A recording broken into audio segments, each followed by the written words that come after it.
Welcome to study GK to success. अगर आप UPSC या किसी भी प्रतियोगी परीक्षा की तैयारी कर रहे हैं तो हमारा चैनल ज़रूर सब्सक्राइब कर लीजिए, क्योंकि यहाँ पे आपको मिलने वाले हैं बहुत ही बेहतरीन कंटेंट जो आपकी आपको परीक्षा में बहुत ही मदद करेंगे। तो आज का जो वीडियो होगा वो हमारे इंडियन पॉलिटी और कॉन्स्टिट्यूशन सीरीज़ का पार्ट 6 होगा, यानी भारतीय राज्य व्यवस्था और संविधान सीरीज़ का ये पार्ट 6 होगा। वीडियो पूरा देखिएगा। चलिए शुरू करते हैं वीडियो। पहला क्वेश्चन जो है हमारा कहता है कि संविधान का कौन सा अनुच्छेद कहता है कि भारत का एक राष्ट्रपति होगा। कौन सा अनुच्छेद कहता है? Which article of the constitution says that there will be a president of India. कौन सा आर्टिकल बोलता है? तो पहला ऑप्शन कहता है कि article 61, option B article 62, option C article 52, option D कहता है आर्टिकल 74। तो बता दें कि जो हम लोग का संविधान है उसके भाग 5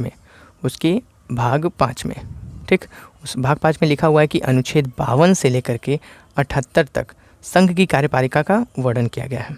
ठीक, संघ की कार्यपालिका का वर्णन किया गया है 52 से लेकर के 78 तक। जो आर्टिकल 52 से लेकर के 78 तक आर्टिकल हैं उसमें संघ की कार्यपालिका का वर्णन किया गया है।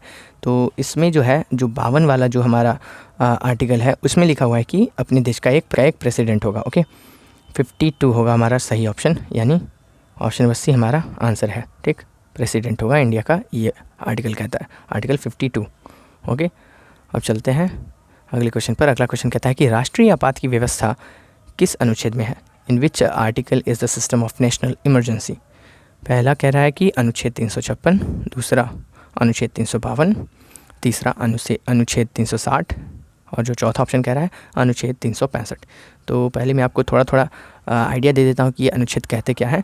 356 का जो अनुच्छेद है वो कहता है कि किसी भी राज्य में राष्ट्रपति का शासन लग सकता है अगर वहाँ पे कॉन्स्टिट्यूशनल मशीनरी फेल हो जाती है। ठीक, तो राष्ट्रपति का शासन यहाँ पर लगाया जा सकता है इस आर्टिकल के तहत। ओके, 356।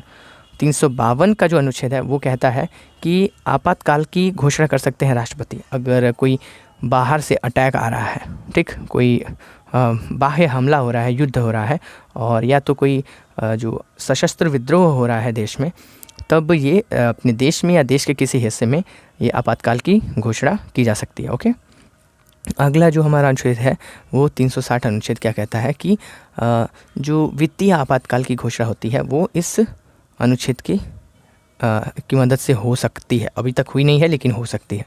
ठीक, अब अनुच्छेद 365 क्या कहता है कि अनुच्छेद 365 कहता है कि अगर राज्य सरकार केंद्र सरकार द्वारा दिए गए कोई निर्देश हैं, ठीक, केंद्र सरकार ने राज्य सरकार को कोई निर्देश दिया है और वो निर्देश को वो फॉलो नहीं कर रहा है, इम्प्लीमेंट नहीं कर रहा है, तो इस कंडीशन में राष्ट्रपति के पास एक पावर आ जाता है कि वो उस राज्य में अपना शासन लगा सकता है, राष्ट्रपति शासन लगा सकता है। ओके, तो हमारा क्वेश्चन ये था कि नेशनल इमरजेंसी किस आर्टिकल में लिखा हुआ है। तो मैंने आपको बताया कि नेशनल इमरजेंसी 352 में, आर्टिकल 352 में ये नेशनल इमरजेंसी है। अगर कोई बाहर से हमला होता है या जो सशस्त्र विद्रोह होता है तब ये आर्टिकल 352 से नेशनल इमरजेंसी घोषित की जा सकती है राष्ट्रपति द्वारा।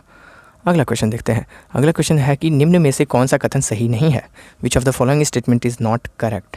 तो हम लोग को जो इनकरेक्ट है उसे चुनना है। तो पहला हम लोग स्टेटमेंट पढ़ते हैं, राष्ट्रपति भारत के सैन्य बलों का प्रमुख होता है।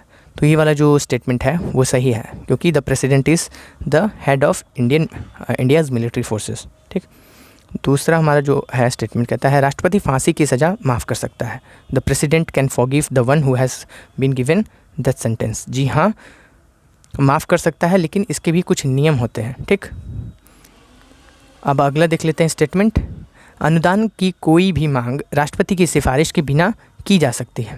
Any demand of grant can be made without the recommendation of president. तो बता दें कि ये वाला जो हम लोग का स्टेटमेंट है वो गलत है। राष्ट्रपति के मतलब बिना इजाज़त के, बिना रिकमेंडेशन के ऐसा नहीं किया जा सकता, कोई भी ग्रांट नहीं बनाया जा सकता है। ओके, अब अगला हम लोग का जो स्टेटमेंट है वो कहता है कि राष्ट्रपति वित्त आयोग के अध्यक्ष को चुनता है। जी हाँ, जो प्रेसिडेंट होता है वो फाइनेंस कमीशन के चेयरमैन को ही चुनता है। तो हमारा जो क्वेश्चन था वो एक कह रहा था कि कौन सा गलत है, तो ऑप्शन नंबर सी जो है वो इनकरेक्ट है। तो ये हमारा आंसर होगा option number C. Okay, statement ये गलत कौन सा है? स्टेटमेंट हमारा ऑप्शन नंबर सी जो है वो गलत है। ओके, अब देखते हैं कि हमारा जो क्वेश्चन नंबर 4 क्या कहता है, राष्ट्रपति का पद किस तरीके से खाली हो सकता है? In what ways can the post of president be vacated. पहला तरीका, कार्यकाल समाप्त होने पर, जी हाँ हो सकता है। कार्यकाल समाप्त हो जाएगा तो प्रेसिडेंट अपना मतलब पोस्ट जो है वो वकेट कर सकते हैं, खाली कर सकते हैं, खाली हो जाता है। ओके, कार्यकाल समाप्त हो जाएगा तो। दूसरा, त्यागपत्र देने पर, रिज़ाइन करने पर भी खाली हो सकता है। तीसरा, महाभियोग के शुरू होने पर, only at the commencement of impeachment, यानी जब महाभियोग चलाया जाता है, इम्पीचमेंट का जो प्रोसेस शुरू किया जाता है, तब जाके वकेट किया जा सकता है। तो बता दें ये वाला जो ऑप्शन है वो हमारा गलत है। इस तरीके से जो पोस्ट है वो खाली नहीं हो सकती। जब तक महाभियोग पूरा ना हो जाए तब तक ये पोस्ट खाली नहीं हो सकती। महाभियोग पूरा होगा तब जाके प्रेसिडेंट को उसके पद से हटाया जाएगा।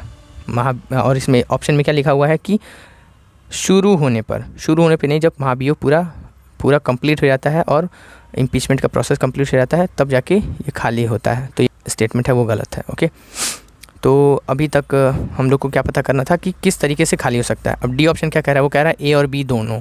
तो हम लोग ने बोला था कि ए और बी दोनों ऑप्शन सही था। मैंने बताया था आपको, कार्यकाल समाप्त होने पर और त्यागपत्र देने पर इन दोनों समय पे प्रेसिडेंट का जो है वो पोस्ट वो खाली हो जाता है। ठीक, तो हमारा आंसर जो होगा वो होगा ऑप्शन नंबर डी, क्योंकि इसमें ए और बी दोनों बता रहा है। ठीक, option number D is correct answer.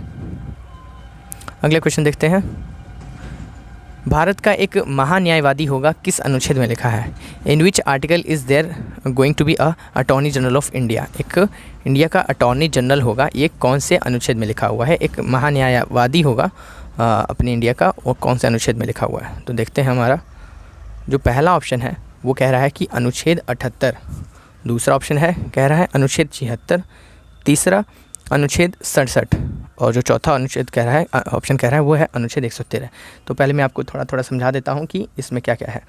तो आपको पहले मैं आंसर बता देता हूँ कि आर्टिकल 76 जो है वो इसका आंसर है। आर्टिकल 76 में लिखा हुआ है कि अपने देश का एक महान्यायवादी होगा, अपने देश का एक अटॉर्नी जनरल होगा। ठीक, अब बाकी सब अनुच्छेद के बारे में भी आपको समझा देता हूँ कि जो अनुच्छेद 78 है, अनुच्छेद 78 में ये लिखा हुआ है कि जो पीएम है वो प्रेसिडेंट को वो हर एक डिसीजन के बारे में इन्फॉर्म करेंगे जो काउंसिल ऑफ मिनिस्टर एडमिनिस्ट्रेशन के लिए लेता है, यानी मंत्रिपरिषद जो भी डिसीजन लेता है वो पीएम जो है वो प्रेसिडेंट को इन्फॉर्म करते हैं। इस अनुच्छेद में ऐसा लिखा हुआ है। और अनुच्छेद 76 मैंने बता ही दिया है कि इसी के अंतर्गत ये लिखा हुआ है कि भारत का एक अटॉर्नी जनरल होगा। ओके, अब अनुच्छेद 67 क्या कहता है? अनुच्छेद 67 ये कहता है कि अगर जो उपराष्ट्रपति हैं उनका जो टेन्यूर है वो ख़त्म हो जाता है, कार्यकाल ख़त्म हो जाता है, और अगर कोई उत्तराधिकारी नहीं आता है उनके पोस्ट पर अभी तक, मतलब उत्तराधिकारी ने शपथ को ग्रहण नहीं किया है और अपने पोस्ट को संभाला नहीं है, तब तक जो है वो पुराने वाले जो उपराष्ट्रपति हैं वो अपने सीट पर रह सकते हैं, अपनी पद धारण करे रख सकते हैं। ठीक, और जो अनुच्छेद 113 है वो कहता है कि अनुच्छेद 113 एक बहुत ही लंबा अनुच्छेद है, लेकिन मैं आपको थोड़ा बहुत ग्लैंस दे देता हूँ। इसमें एस्टिमेट्स के बारे में बताया गया है, यानी प्रवाक्यों के बारे में बताया गया। ठीक, अब चलते हैं अपने अगले। तो बता दी इसका आंसर क्या है? Article 76, option number B. Okay, अगले क्वेश्चन पर चलते हैं। तो अगला क्वेश्चन कहता है कि निम्न में से कौन सुमेलित नहीं है? Which of the following is not correctly matched? तो हम लोग के पास दो चीज़ें दी हुई हैं यहाँ पे, अनुच्छेद दिया हुआ है और अनुच्छेद का डिटेल दिया हुआ है। तो हम लोग को पता करना है कि कौन सा गलत तरीके से मैच हुआ, करेक्टली मैच नहीं हुआ है। ओके, तो पहला कह रहा है अनुच्छेद 54 राष्ट्रपति का चुनाव। ठीक, तो आर्टिकल 54 जो है वो प्रेसिडेंशियल इलेक्शन के बारे में बताता है, तो ये वाला जो है वो सही है, अच्छे से मैच हुआ है। दूसरा देखते हैं अनुच्छेद 55, यानी कि राष्ट्रपति के चुनाव का तरीका, यानी मेथड ऑफ प्रेसिडेंशियल इलेक्शन। तो बता दें कि ये भी वाला जो है स्टेटमेंट सही है। तीसरा स्टेटमेंट क्या लिखा है कि अनुच्छेद 60 में लिखा हुआ है कि राष्ट्रपति पर महाभियोग की प्रक्रिया, यानी the process of impeachment on president, article 60 ऐसा बोल रहा है। तो बता दूं कि ये गलत तरीके से मैच हुआ है। गलत तरीके से क्यों मैच हुआ है? क्योंकि देखिए अनुच्छेद 60 में राष्ट्रपति का महाभियोग के बारे में नहीं लिखा हुआ है, राष्ट्रपति के शपथ ग्रहण के बारे में लिखा हुआ है। ठीक, वो शपथ ग्रहण की जो डिटेल्स हैं अनुच्छेद 60 में लिखे हुए हैं। तो इस तरीके से ये वाला जो है वो करेक्टली मैच नहीं हुआ है, गलत तरीके से मैच हुआ है। तो ये हमारा आंसर होगा ऑप्शन सी। लेकिन हम फिर भी अपना अगला ऑप्शन देख लेंगे। अनुच्छेद 123 में क्या लिखा हुआ है? राष्ट्रपति के अध्यादेश लगाने की शक्ति। अनुच्छेद आर्टिकल 123 में लिखा हुआ है कि प्रेसिडेंट का जो ऑर्डिनेंस पावर है उसके बारे में लिखा हुआ है। तो ये सही है। ओके, तो जो हम लोग का आंसर है वो है ऑप्शन नंबर सी, क्योंकि ये अच्छे से मैच नहीं हुआ है। ओके, गलत तरीके से मैच हुआ और यही हमारा क्वेश्चन था। अगले क्वेश्चन पर चलते हैं। हमारा निम्न में से कौन सा कथन गलत है? Which of the following statement is incorrect? कौन सा स्टेटमेंट गलत है, इनकरेक्ट है? पहला स्टेटमेंट पढ़ लेते हैं हम लोग। राष्ट्रपति के चुनाव में राज्य विधानसभा के निर्वाचित और मनोनीत सदस्य भाग लेते हैं। Elected and nominated member of state legislative assembly participate in election of president. तो देखिए पहले ऑप्शन में ही गलती है, तो हमारा आंसर यही ही होगा। क्या गलती है मैं बता देता हूँ कि सिर्फ निर्वाचित सदस्य भाग लेते हैं, मनोनीत सदस्य नहीं भाग लेते हैं। जो नॉमिनेटेड होते हैं, नॉमिनेटेड मेंबर्स होते हैं, वो नहीं भाग लेते हैं राष्ट्रपति के चुनाव में। ओके, सिर्फ जो निर्वाचित होते हैं वही सिर्फ पार्ट लेते हैं। अब दूसरा क्या है? संघ की कार्यपालिका में राष्ट्रपति, उपराष्ट्रपति, प्रधानमंत्री, महान्यायवादी शामिल होते हैं। ये सही है। अब अगला भी देख लेते हैं। राष्ट्रपति पर संविधान का उल्लंघन करने पर महाभियोग चलाया जा सकता है। President can be impeached for violating the constitution. तो ये भी सही है। हम लोग आंसर पहले ही जान चुके हैं, लेकिन फिर भी हम लोग इस पर डिस्कस किया हम लोग इसे। मैं बोल के बता रहा हूँ कि अनुच्छेद 56 राष्ट्रपति के कार्यकाल के बारे में है। ठीक, अनुच्छेद 56 जो है वो टर्म ऑफ जो प्रेसिडेंट का टर्म है उसके बारे में डिस्कस करता है। तो हमारा जो आंसर था वो था ए, क्योंकि ये नॉमिनेटेड मेंबर्स इसमें पार्ट नहीं करते हैं, इसमें मनोनीत जो सदस्य होते हैं वो पार्टिसिपेट नहीं करते हैं राष्ट्रपति के चुनाव में। तो ये हम लोग का आंसर होगा, क्योंकि ये इनकरेक्ट है स्टेटमेंट। ओके, अब अगले क्वेश्चन पर चलते हैं। राष्ट्रपति बनने के लिए कौन सी योग्यता होनी चाहिए? Which qualification should one have to become president? देखते हैं। पहला ऑप्शन कह रहा है कि 35 वर्ष की आयु होनी चाहिए, 35 ईयर्स का होना चाहिए एज। तो ये हमारा जो है वो क्वालिफिकेशन है, यस, होना चाहिए। दूसरा क्या है? कह रहा है कि राज्यसभा का सदस्य चुने जाने योग्य हो, be eligible to be elected as a member of Rajya Sabha. तो बता दें कि राज्यसभा नहीं होगा, यहाँ पे लोकसभा होगा। लोकसभा का सदस्य चुने योग्य होना चाहिए अगर प्रेसिडेंट बनना है तो, ना कि राज्यसभा। ठीक, अब सी जो है वो कह रहा है कि भारतीय नागरिक हो। जी हाँ, भारतीय नागरिक होगा तभी जाके वो कोई प्रेसिडेंट बन पाएगा। ऑप्शन डी बोल रहा है कि ए और सी दोनों, ए यानी कि 35 वर्ष की आयु भी हो, सी भारतीय नागरिक हो। जी हाँ, तो ये हम लोग का जो होगा करेक्ट आंसर होगा, क्योंकि इसमें ये दोनों दिया हुआ है। ठीक, ए और सी। जो बी वाला जो है वो इसका क्वालिफिकेशन नहीं है, इसकी योग्यता नहीं है।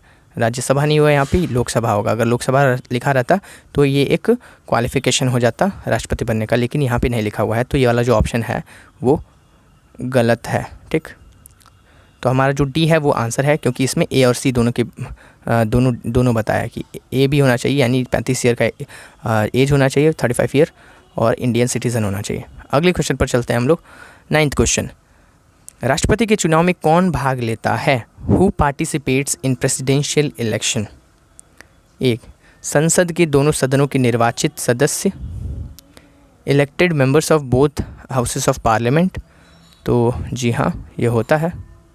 और दूसरा, राज्य विधानसभा के निर्वाचित मनोनीत सदस्य, elected and nominated members of state legislative assembly. तो मैंने आपको पहले ही बता दिया है कि नॉमिनेटेड जो मेंबर्स होते हैं वो, यानी मनोनीत सदस्य होते हैं जो, वो नहीं पार्ट करते हैं। ठीक, तो ये वाला जो है वो गलत लिखा हुआ है। ठीक, मनोनीत सदस्य नहीं पार्ट करते हैं। अब सी कह रहा है कि सभी केंद्र शासित प्रदेशों के सदस्य। जी नहीं, सभी केंद्र शासित प्रदेश के सदस्य नहीं पार्टिसिपेट करते हैं, सिर्फ दिल्ली और पुदुचेरी, यहाँ के इन केंद्र शासित प्रदेशों के सदस्य जो हैं वो, निर्वाचित जो सदस्य हैं वो पार्टिसिपेट करते हैं प्रेसिडेंट के इलेक्शन में। और जो डी कह रहा है वो उपर्युक्त सभी, तो उपर्युक्त सभी तो होना ही नहीं है, क्योंकि ये गलत है। ठीक, तो जो हमारा जो आंसर है वो है ए, दोनों के संसद के दोनों सदनों के निर्वाचित सदस्य। तो ये हमारा जो है वो बेस्ट आंसर है। तो ऑप्शन नंबर ए हमारा करेक्ट आंसर होगा। ओके, अब लास्ट क्वेश्चन पर चलते हैं। लास्ट क्वेश्चन ये कहता है कि भारत के राष्ट्रपति की तुलना निम्नलिखित में से किससे करना सर्वाधिक उचित है? Which of the following is the most appropriate to compare the president of India? A, America के राष्ट्रपति, president of USA. B, Britain के सम्राट, emperor of Britain. C, Sri Lanka के राष्ट्रपति, president of Sri Lanka. D, France के राष्ट्रपति, यानी प्रेसिडेंट ऑफ फ्रांस।